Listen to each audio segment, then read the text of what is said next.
¿Cómo están? Bienvenidos a Última Mirada. Tenemos una nota sobre el tema que no ha podido languidecer, no ha podido ser más debilitado porque sigue creciendo, que es el tema del lobby. Y bueno, se generó una serie de autoridades que dieron el paso que debieron probablemente haber hecho antes, y eso ha habido toda una discusión, pero lo hicieron, de registrar sus reuniones con Pablo Salaquet. Y una de las ministras, que al principio parecía que como que estaba media despistada, Maysa Rojas, de Medio Ambiente, inscribió 3 reuniones con Pablo Salaquet. Así es que tenemos una nota sobre básicamente la actualización de esa situación. En el ámbito internacional, y lo que nos va a traer Raúl Sor, es el Foro Económico Mundial que se reanuda, se hace todos los años en Davos, en Suiza. Bueno, esta vez van las autoridades y hablan de toda la situación económica mundial, pero quien se llevó de alguna manera el centro de atención, adivinen quién fue. Obvio, Javier Milei, presidente de Argentina, y ustedes van a ver por qué en el comentario de Raúl Sor. Y vamos a conversar con alguien que ha venido muchas veces acá y lo llamamos para saber la opinión de la política, no solamente de la política de la calle, no solamente la política de los medios, sino que la política del Parlamento. Gracias por estar una vez más con nosotros aquí. Gracias a ustedes por recibirme, Fernando. Pero encantado. A ver, Gonzalo Winter, quiero preguntarte primero, antes que nada, ¿qué te han parecido las explicaciones de los ministros del gobierno sobre las situaciones de lobby? Yo creo que hay que separar dos cosas. La primera es los hechos y otra la minucia de técnica del quehacer y el oficio político de cuándo responder, cómo responder, si habla el vocero, qué sé yo, si se pide disculpas antes, después, etcétera. Y yo quiero entrar por lo primero. Este gobierno está principalmente, su principal problema y sus principales detractores no están en su impericia, sino que están justamente en los intereses que pisa el programa de gobierno, ¿ya? Y esto sí se ha visto. Lo que pasa es que ha habido cierta dificultad para poder sacar las leyes del Parlamento por las minorías que tenemos, pero pongo ejemplos súper concretos relativos a esto. La tramitación del SVAP en materia medioambiental.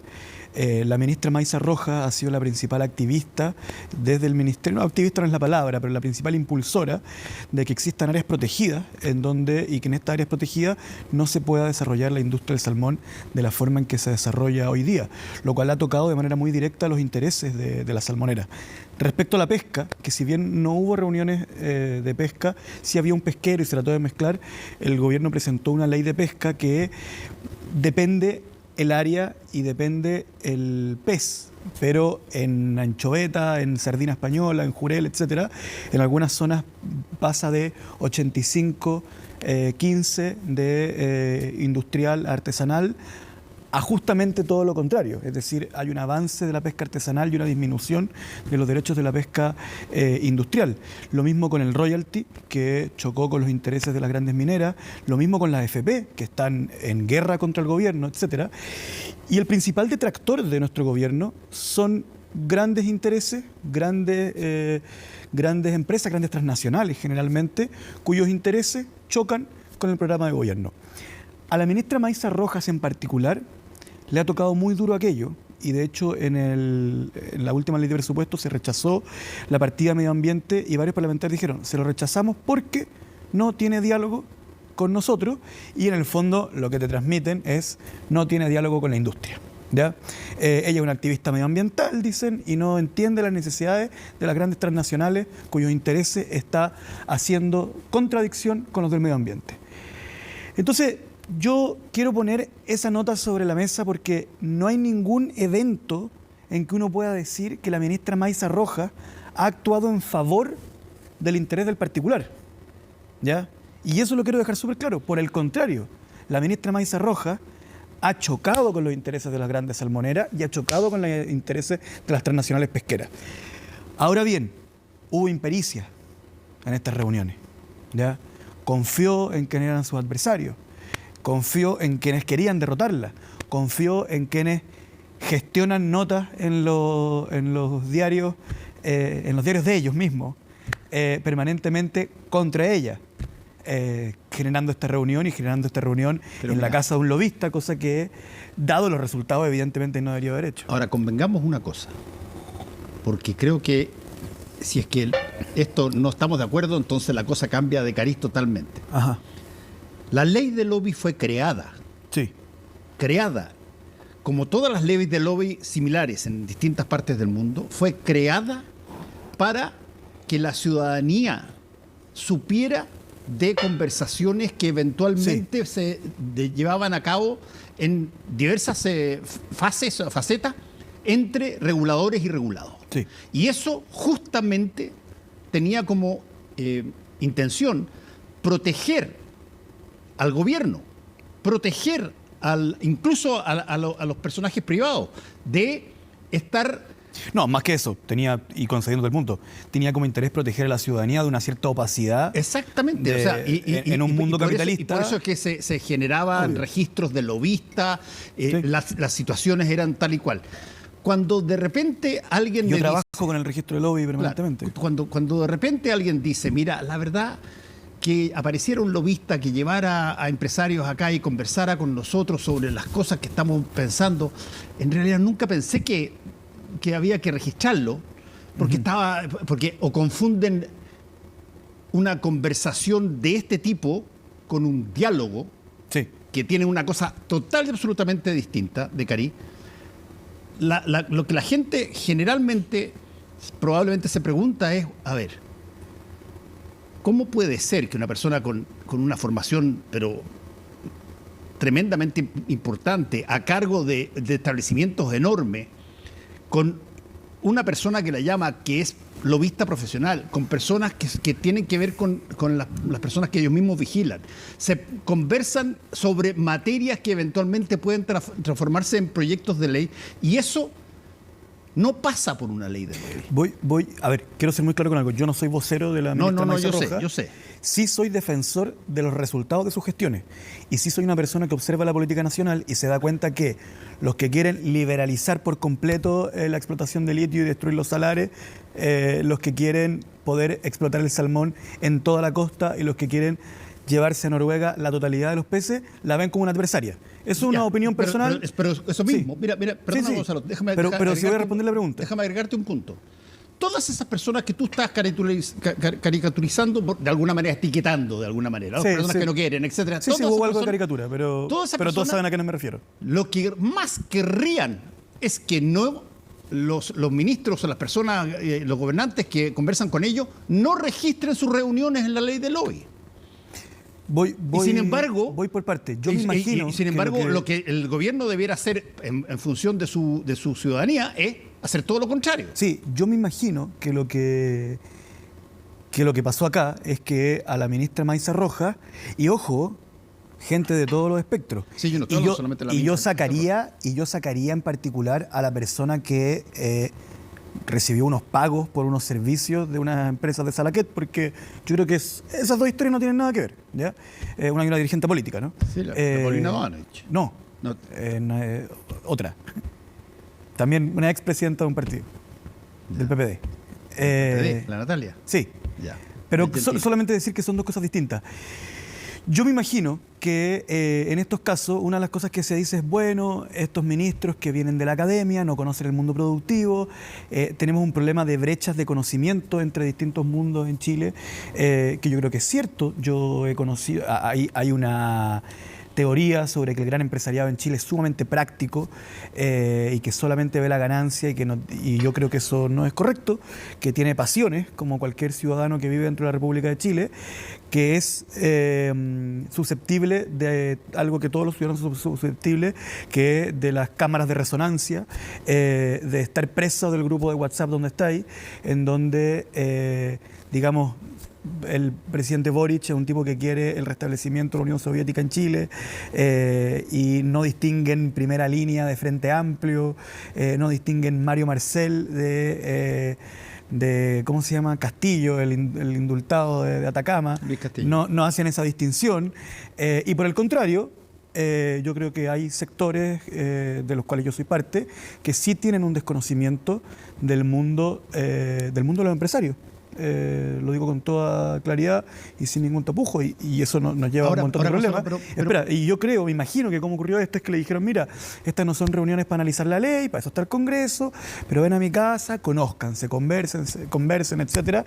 Y a ella, que la habían retado, digo el caso Maíz Roja, durante tanto tiempo, porque no había conocimiento de ese mundo y qué sé yo, porque estaba francamente peleada con ese mundo. Recordemos que ese mundo promovió una protesta contra las áreas protegidas en el sur de Chile, y se dio en esos términos. Ahora, si ella lo inscribió hoy día como lobby, yo me imagino que ella misma habrá reinterpretado que sí lo era, lo cual haría que tú, yo y ella hoy día estemos de acuerdo en la interpretación de los hechos.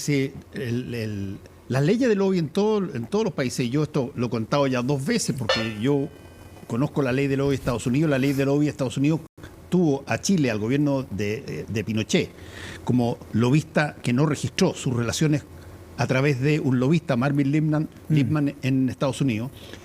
Pero, por ejemplo, allá, cuando te pillan que tú no registraste las cosas, te obligan a hacerlo retrospectivamente. Parte del principio y cuenta todo para atrás y te verifican cada una de las cosas.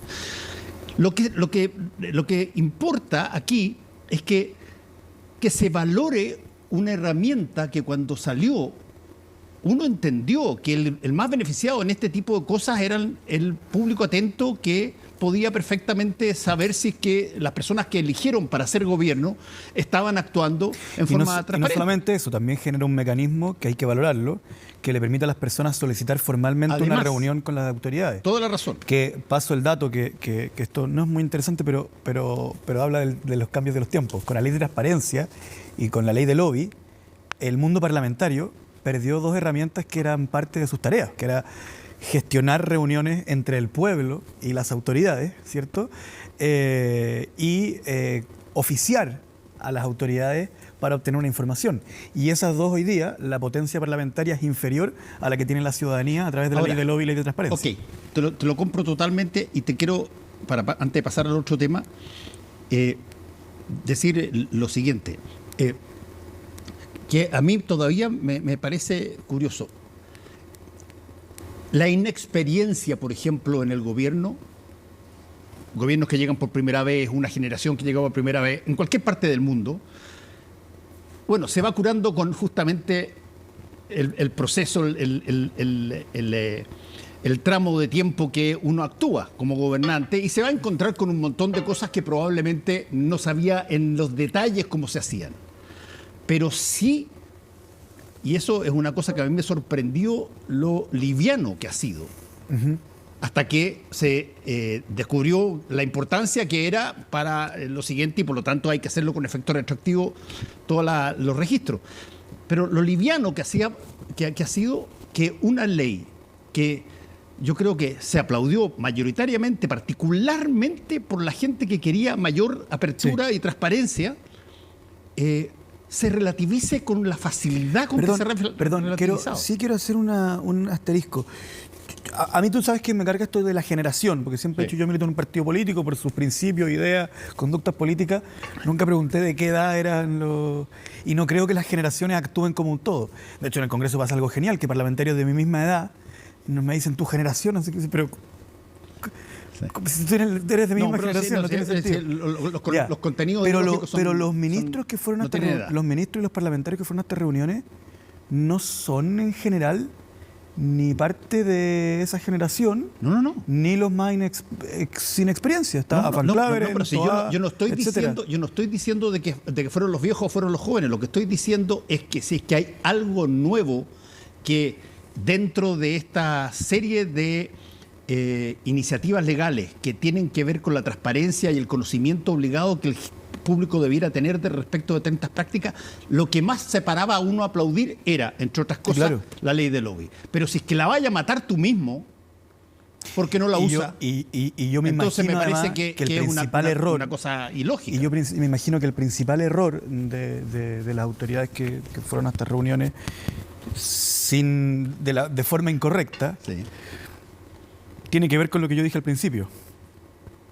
Están tan sometidos todo el día a ver en la televisión y en el diario que ellos son antiproducción, antiempresario, antiempleo, anticrecimiento, antidiálogo, etcétera, que no se vieron a sí mismos como potenciales culpables de una relación inadecuada con ese mundo que se le está acusando todo el día de estar en adversariato. Y ahora y de hecho sería genial, o sea, es como paradójico ver que la ministra que enfrentó a las salmoneras la estén atacando por su relación con las salmoneras. O sea, esto es... Es que no la están atacando por la relación con las salmoneras. Más o menos, más o menos. No, porque ahí más o menos. Precisemos. La están atacando, repito, por una herramienta obligada que no usó. Y la pregunta es... Esa es la crítica válida. Sí, pero espérate. Pero la otra, la que está haciendo la derecha es... Oiga, mire, yo no sé si tramitar esta ley de pesca, yo no sé si tramitar sus leyes medioambientales, porque en realidad usted se juntó y es muy impresionante porque sus detractores yo sé de dónde vienen y vienen juntamente de los intereses que ya ha limitado en defensa del medio ambiente y de la justicia social. Está bien, convengamos entonces para terminar esta parte de la entrevista, convengamos que una vez más se da un dogma, si tú quieres, de comunicación social y política estándar, que es cuando tú eres llevado a tener que explicar tus actos o la ausencia de tus actos, siempre, o en el 90%, cuando eres llevado a explicar la ausencia de tus actos, estando presente, por ejemplo, en este caso, el público en general tiende a, y yo creo que así se van a demostrar en las encuestas, tiende a desconfiar. Obvio. Tiende a desconfiar y decir... Y tiene muy buenos motivos. Exacto, y con muy buenos motivos. Y por lo tanto, cuando tú estás tratando de construir un gobierno progresista... Y por eso, Fernando, es súper grave cuando se hacen equivalentes morales, que a mí me parece que son súper peligrosos. Yo lamentablemente veo las redes sociales y de repente veo, por ejemplo, gente de otros partidos, de partidos antiguos, diciendo, qué sé yo, por ejemplo, inclusive en el acuerdo con SQM, ¿ven que ustedes nos criticaron por nuestra relación con SQM antes? Perdón, pero yo critiqué el cohecho, critiqué una coima. Claro. ¿Cómo vas a comparar?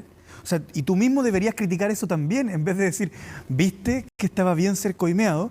Entonces, con eso quiero ser súper claro. Toda la razón. La ciudadanía tiene toda la razón de desconfiar, ¿ya? Por eso es que hay que ser extremadamente cuidadoso con estas cosas. Sobre todo... O sea, estoy dispuesto a aceptar que aquí hubo un mal uso de la ley de lobby. Lo que no estoy dispuesto a aceptar es que la derecha se logre graduar de maga diciendo, o sea, que un grupo de empresarios diga, quiero atacar a este ministro. ¿Y cómo lo ataco? Por su relación con nosotros mismos.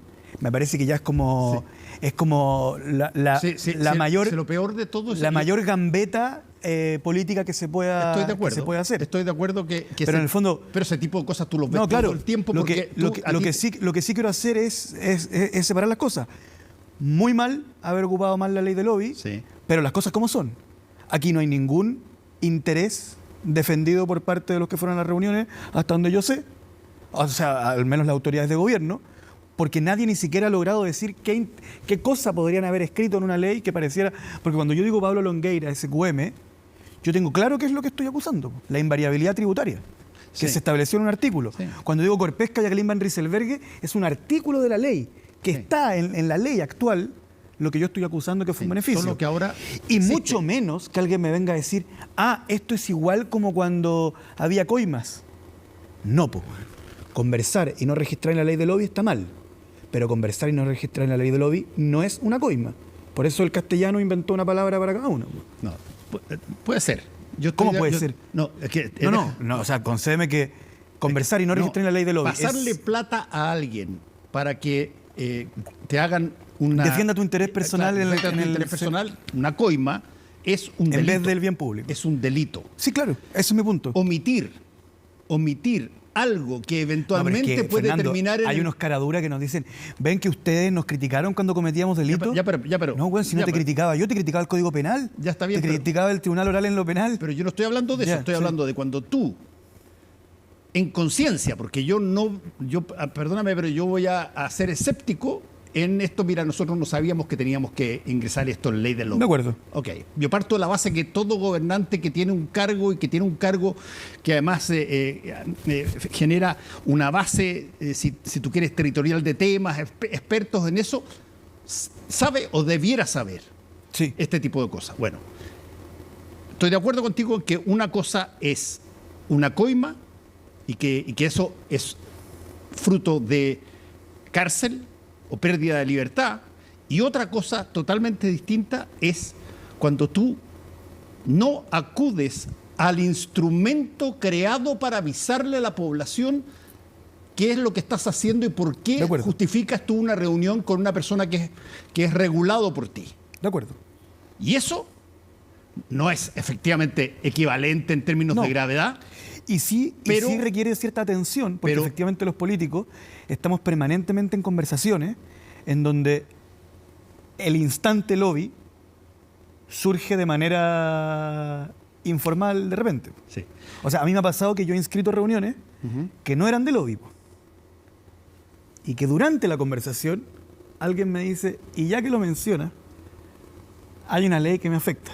Y entonces yo, bueno, esto lo tengo que escribir en el instante en que dijiste eso. Pero si la ley de lobby... De hecho, puedo contar públicamente para que la gente entienda cómo funciona. A ver, dale. Me invitaron a conocer las instalaciones de Azul Azul, donde funciona el equipo más importante del fútbol chileno, ¿ya? Y nos invitaron a un grupo de parlamentarios que somos hinchas de la U. No sé si alguno habrá dejado de serlo. Y nos invitaron a conocerlo. Y obviamente que yo, mentalidad de simpatizante del equipo, dije, bueno, qué entretenido. Y tomamos desayuno con la dirigencia, y durante el desayuno nos mencionaron que había una ley que, de manera informal, no nos hicieron ninguna petición, pero mencionaron aspectos de la política que... entonces, llegamos a la oficina y lo inscribimos en la plataforma. Mira, Gonzalo, eso es exactamente lo que hay que hacer. Porque mira, ¿qué es lo peor que te puede pasar? Lo peor que te puede pasar es que nunca jamás te pidan algo, sino que te hayan informado sobre algo que están con ganas de hacer, nunca te pidan algo, nunca te pasen por debajo un peso, nunca te digan nada. Pero tú te precaves informándole a la ciudadanía de que hubo una relación entre gobernantes y gobernados, y que esa relación eventualmente, si es que sale una ley de una determinada manera, pudo haber generado algún tipo de cosa y se puede investigar. No es nada más que eso. Se protege además la autoridad y sobre todo protege la verificación que es necesaria para que la gente entienda de que las leyes no son cocina, para ponerlo así. Déjame terminar con necesito que en tiempo apretadito me digas esta idea que básicamente la has tirado tú últimamente estoy hablando en todas estas usurpaciones que han habido, de toda que es generar en los municipios una mayor capacidad de enfrentar estas cosas, pero con ley, con medidas estrictas que, según tengo entendido, Gonzalo, no están dentro hoy día, no están disponibles para los alcaldes. Hay un montón de herramientas que no están. Voy a hacer un principio general y esta herramienta que es pequeña que estamos proponiendo, pero que creo que puede cambiar un poco las cosas.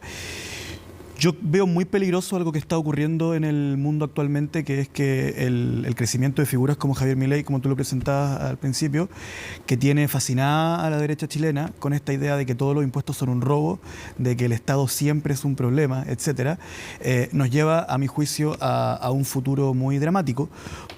Por varios motivos. Yo creo que la inteligencia artificial requiere una regulación y requiere una planificación. Además, permite una planificación, ¿cierto? Y nos lleva a la pregunta de, si me puedo explayar un poquito... Sí, vamos a botar el ojocón para que tú tengas más tiempo, así que dale. Ya.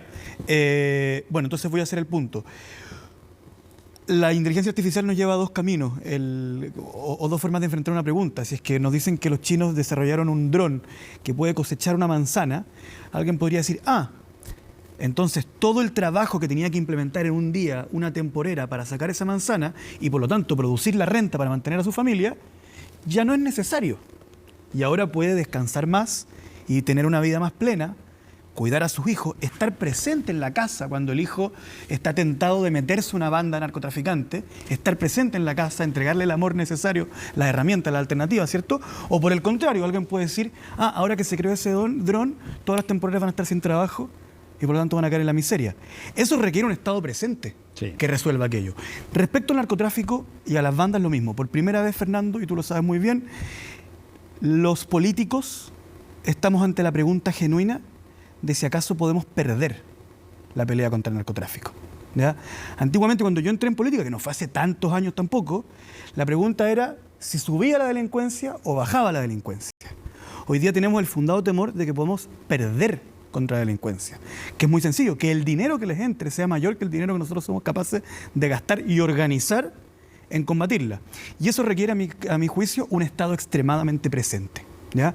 No adelgazarlo, no eliminarlo, no eliminar los impuestos como anda diciendo por ahí este señor que es presidente de Argentina, sino que por el contrario, organizar un Estado con medida extraordinaria y a la cultura narco contraponerle una cultura antinarco.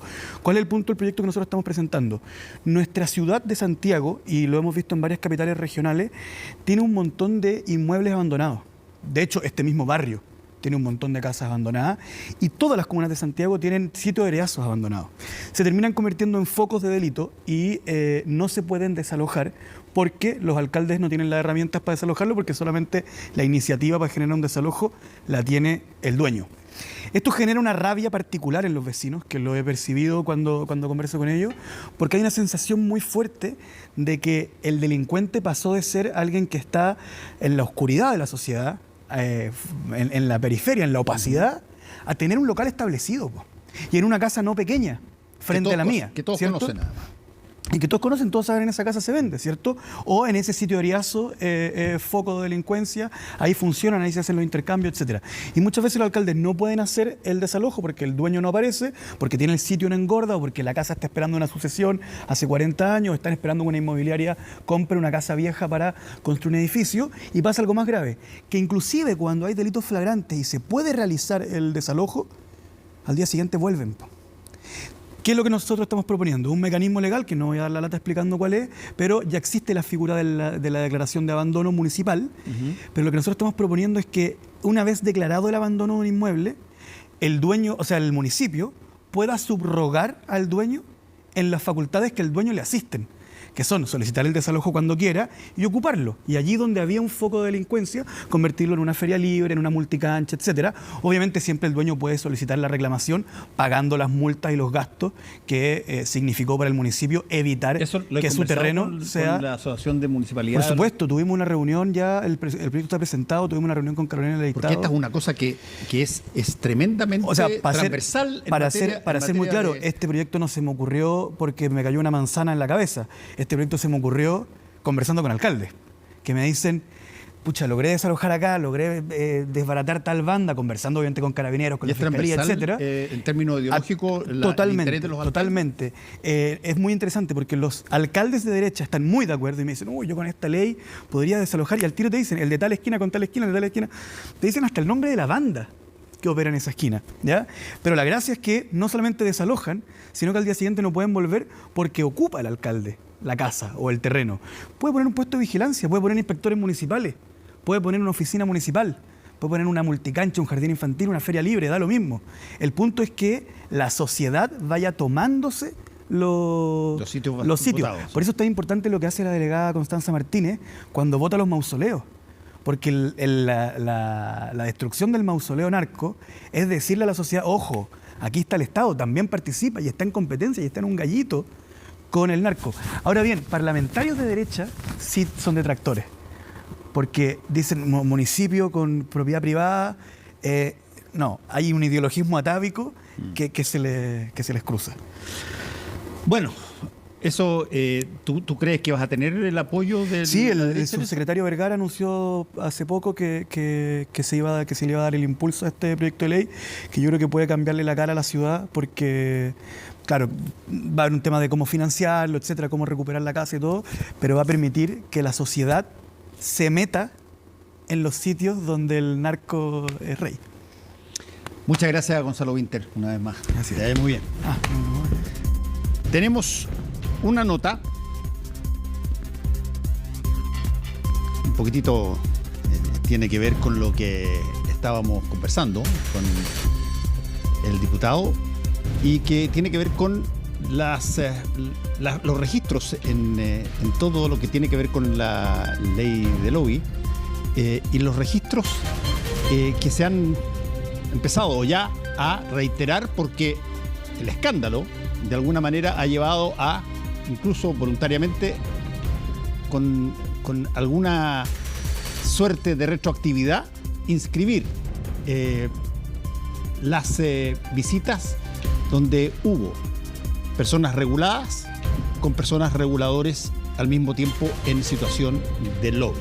Veamos la actualización de justamente esa noticia. Yo veía la necesidad de tender puentes y en ese sentido yo actué de buena fe. Nuevamente la ministra del Medio Ambiente debió dar explicaciones por las reuniones con empresarios en la casa de Pablo Salaquet. En las últimas horas la secretaria de Estado registró en la plataforma de la ley de lobby una tercera cita con fecha del 19 de octubre con representantes de empresas salmoneras, Antofagasta Minerals y CMPC, entre otros. Y fui a exponer la triple crisis, la manera que este gobierno tiene de enfrentar la triple crisis, la ley marco de cambio climático, la pérdida de biodiversidad, con el recientemente aprobado Servicio de Biodiversidad y Áreas Protegidas. Y esto fue informado ayer,